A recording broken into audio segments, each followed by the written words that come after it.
The time is just gone 9:15 a.m. as we continue with the broadcast this morning, and we continue in the company of our Salam Media listeners and viewers on the various platforms of Salam Media. The next interview you can actually view live on our YouTube channel and also on the Facebook page and some of the other media platforms. And still to come on the show, and we also welcome One Nation 88.9 FM out of Polokwane to the show this morning. Now, next up is going to be the much talked about film that is being screened on Netflix. We're talking about the harshness of the Nakba. We're talking about the movie entitled Farha. And for those of you who have watched it, I personally have had the opportunity of watching it.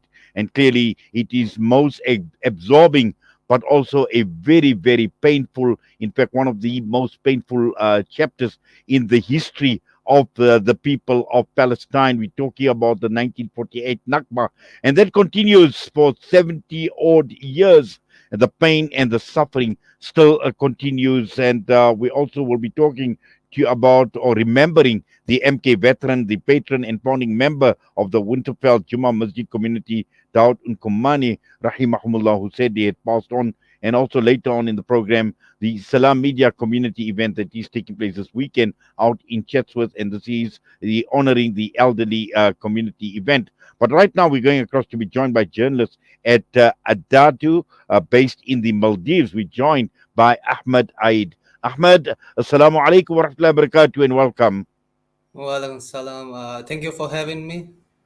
Yes, wonderful you're able to join us now. We know about the much talked about movie that is being featured on Netflix.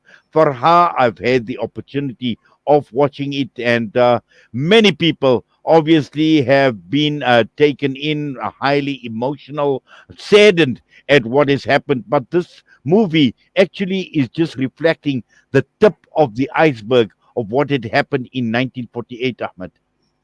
Yes, true. When we look back into history, we can see that more than 78% of the population were displaced. More than 15,000 people were killed during the Nakba. But what we are seeing in the movie is just one family that was killed and portrayed very accurately. It's not every day we see a movie like this where we can actually look back and see what actually happened decades ago. But what hit me the most was the fact that it's still happening today. Even yesterday, we saw Israeli forces killing three young Palestinians. So the truth is, no matter how much they try to talk this down, or no matter how much they apply pressure on Netflix or other companies to not stream the movie, the truth is that it's still happening. The families are being killed, children are being killed, women are being killed. When we look at the numbers of this year, we can see over 200 Palestinians were killed by Israeli forces, which included youth, which included women, which included children. So the hard truth is it's still going on. Yes, and for me, I think what was most touching is obviously, this young girl, her father protecting her, locking her up just to save her life, and she then survived to tell her story. And this is exactly what this movie is all about. But also at the same time, looking at the brutality, the merciless. Zionist security apparatus, and for me, the one scene where a baby, a newborn baby, was actually left and left to the elements, having passed away, flies buzzing all around. And this is now tell you exactly how merciless this occupation has been, and it still continues to remain merciless. Yes, true, very true. For me, I could not continue watching the movie after that scene. It was heartbreaking, but at the end, it also made me happy because the story of Palestinians are being brought to the whole world, which has to be told. The story has to be out there, and Yeah. Yes, and also I think when one looks at a platform like Netflix, and we know that there has been an Israeli outrage over this film, and we've seen so much pro-Israeli propaganda over and over again on Netflix and on many other media platforms, and suddenly you've got this one movie that comes up, and we see that there is this huge outrage about screening this movie. Yeah, there's a lot of Israeli propaganda movies and series on Netflix. For example, there's Fauda, which portrays Palestinians as terrorists, which gives a false narrative of what's happening, which narrates as the Israelis as the good guys. And more than after the continuous, what can I say? Well, after the continuous pressure on Netflix, now we are seeing a lot of Israeli and pro-Israeli people going on IMDb and giving very low ratings to the movie to just to water it down, just to not get the story out there because they know it's the truth and they are working day and night to hide the truth that it's still happening and it happened before. No, but no matter how much they try, the world knows now what the story is. And even we look in Qatar now, we can see how big the movement is, how many people are involved, how the whole Muslim community comes together when it comes to Palestine. Yes, in fact, I'm actually looking at some of the tweets that have come through, Ahmed, and I see Sharifa Energy, which is at Sharifa Energy, saying anyone who empathized with Anne Frank's story needs to watch Farha on Netflix. True story of a Palestinian girl who survived the Nakba. Over 800,000 Palestinians displaced, 15,000 massacred, 418 villages ethnically cleansed in 1948 when Europeans came to Palestine to claim Israel. Now, these are the types of reactions that we are actually starting to see, despite the ratings that you speak about. People who have watched it, people who understand, know exactly and appreciate the screening of a movie like this, Ahmed. Yeah, especially in a community like Maldives, we are seen as a Muslim community, as a 100% Muslim nation. We always see everybody coming together when it comes to Palestine. We have seen, when I was growing up, even, we have seen rallies and many rallies for the support of Palestine, which is continuing even now. So when the movie is coming out, I can see many of my friends, many of my family, co-workers, everybody talking about it, because we have a very special connection with the Palestinians because we see them as our brothers and sisters, and we know how much they are suffering, and anything we can do to help, we should be doing it day and night. Yes, and also I see the next one's it's come from Fiona, which says at Ibrahim's mummy, a must-watch on Netflix. I can understand why Israel and the Zionists don't want you to watch this. It shows the dark side of history that Israel still tries to hide.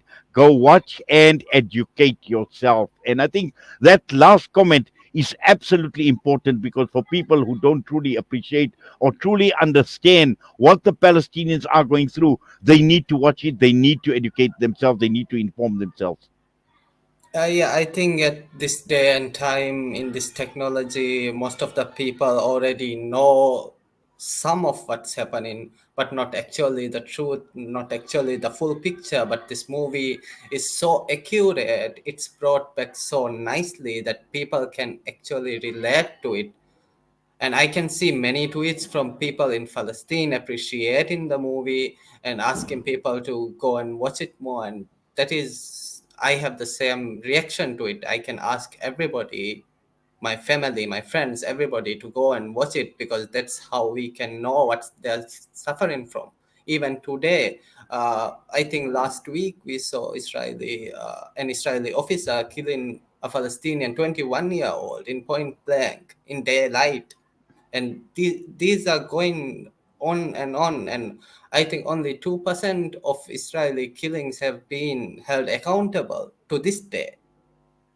Yes, Ahmed. So In fact, I actually watched that video that about the young person that was killed, and really point blank. And this was a video clip that went viral right across the entire world. yes, And again, it talks about some of these tweets that have come through about killing innocent people every single day. And this is obviously the crime of apartheid, as one of the viewers describes it, and saying that Farha, as painful as the true story the film was based on, is doesn't even come close to portraying the full pain and the destruction caused by 1948, and that we continue to live with today. And we're talking of we into 2022 from 1948, 74 years later.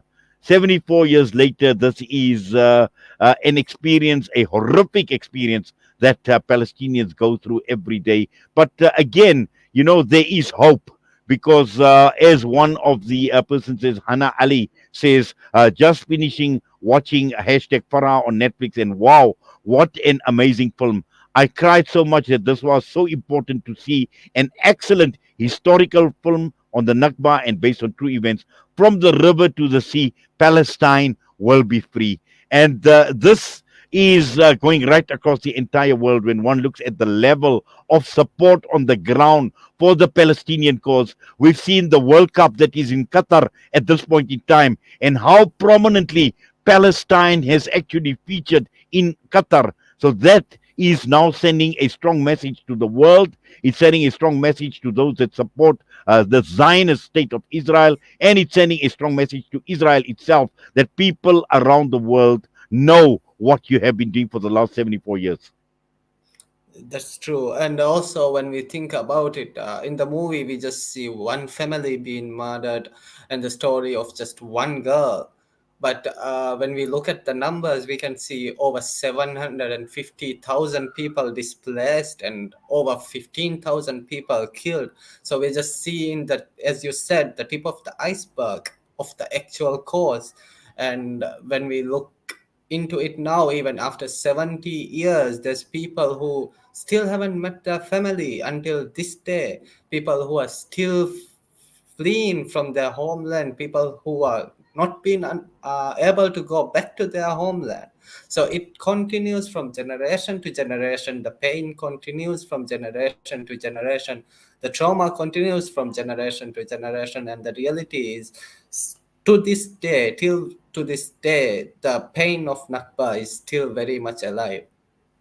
Yes, well, the pain is alive, but also at the same time, people are standing with the Palestinians. They are standing with the Palestinian cause, and we see even, how terrified the Zionist occupiers are, because this tweet by Karim Arikat, which goes to the at Fido Hyde, saying the Zionists are terrified of Palestinians having a voice and telling their story. Farha is an achievement, but it's the first of many stories to come, and we will tell our story over and over. The right to be afraid. Thank you. And that comes from in fact at Darin Salam as well. So this is a reaction that we are getting, that this story will be told over and over again, and hopefully as we move forward, Farha is just the beginning of telling the story of the people of Palestine, Ahmed.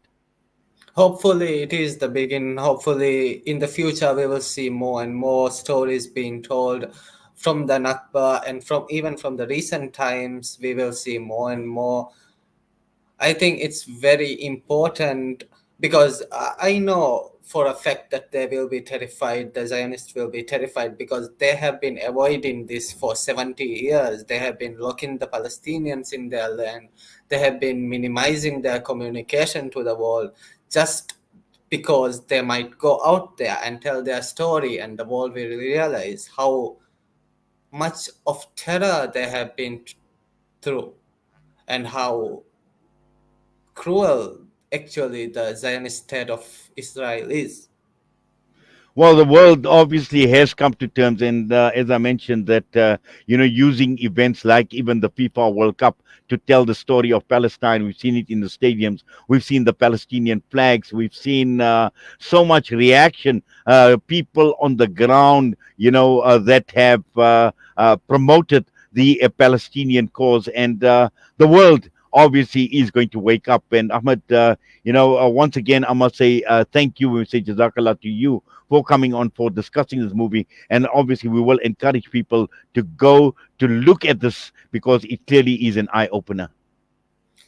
Thank you for having me too. I will also request as much people to go and watch it, as much people to go and share it, and more importantly, with the current ratings, I would ask everybody to go to IMDb and give Farha the movie a good rating as well. Thank you for having me. No problem. Jazakallah so much for that and for your time with us, Ahmed Aid. We wish you all the best, inshallah. Assalamu alaikum wa rahmatullahi wa barakatuh. Wa alaikum salam. Thank you for having me. Ahmed Aid joining us out of the Maldives, a journalist, and we were talking about this movie, the film Farha, doing a bit of a review, but also at the same time looking at how harsh this Nakba has been, but also looking at how since then, 74, 75 years later, what the Palestinians are still going through, and more importantly, to inspire us to continue supporting the Palestinian struggle for their freedom, and also at the same time the liberation of Masjid al-Aqsa, and which is at the heart of each and every Muslim, 1.6 billion strong, right across the entire world. The time is just gone 9:31. We're going to go for a break. We come back. We will be remembering the MK veteran, the patron and founding member of the Winterfeld Jummah Masjid community, Marhum Daud and Kumani, rahimahumullah.